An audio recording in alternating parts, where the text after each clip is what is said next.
Are you all actually paying attention to what's going down in the White House? I mean, really paying attention to the details. Some of you are out here saying, our president is a no-nonsense guy. He won't back down. But let's be real. That is not a popular opinion, not even close. Let's rewind to the diplomatic disaster that unfolded when our president hosted some of America's closest allies. First, the whole firestorm started with French President Emmanuel Macron showing up at the White House. And right away, President Macron was fact-checking our guy in real time. Again, just so you understand, Europe is loaning the money to Ukraine. They get their money back. No, in fact, to be frank, we paid 60% of the total effort, and it was through, like the US, loans, guarantee, grants, and we provided real money. To be clear, we have 230 billion frozen assets in Europe, Russian assets, but this is not as a collateral of a loan because this is not our belonging. So they are frozen.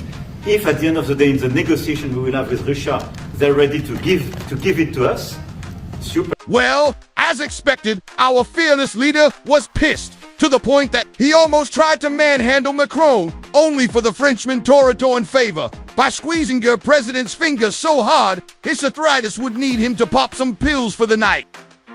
Then came the British Prime Minister, who also couldn't resist fact-checking him mid-sentence. To stop us from being a laughingstock all over the world because we have been taken advantage of like no country has ever been taken advantage of. Thank you very much. And look, we had a really good discussion, a productive discussion, a good discussion, as a result of which our teams are now going to be working together on an economic deal. Our teams are going to be working together on security in Ukraine. You mentioned Canada. I think you're trying to find a divide between us that doesn't exist. We're the closest of nations, and we had very good discussions today, but we didn't That's discuss enough. Canada. Thank you. At which point our president nearly shooshed him like an unruly toddler. But, folks, the grand finale, the peace due resistance, was President Zelensky's White House showdown. Or should I say, American diplomatic disorder at its finest. It was an absolute train wreck. The president and his VP were shouting at their visitor. The room felt like it was seconds away from a WWE match. What makes America a good country is America engaging in diplomacy. That's what President Trump is doing. Can I ask you? Sure. Yeah? Yeah. Okay. So he occupied our parts, big parts of Ukraine, part of East and Crimea. So he occupied it on 2014.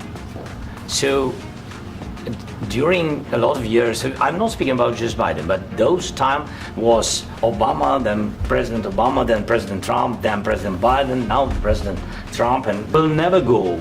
We signed him with gas contract.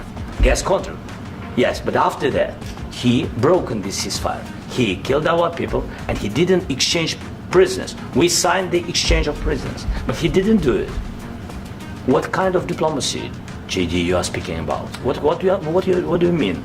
Of appreciation for the United States of America and the president who's trying to save your country. Please, you think that if you will speak very loudly about the war, you He's can... not speaking loudly. He's not speaking loudly. Your country is in big trouble. Can I Wait a answer? minute. No. Can You've I done a lot answer? of talking. Your country is in big trouble. I know. You're not I winning. know. You're not winning this.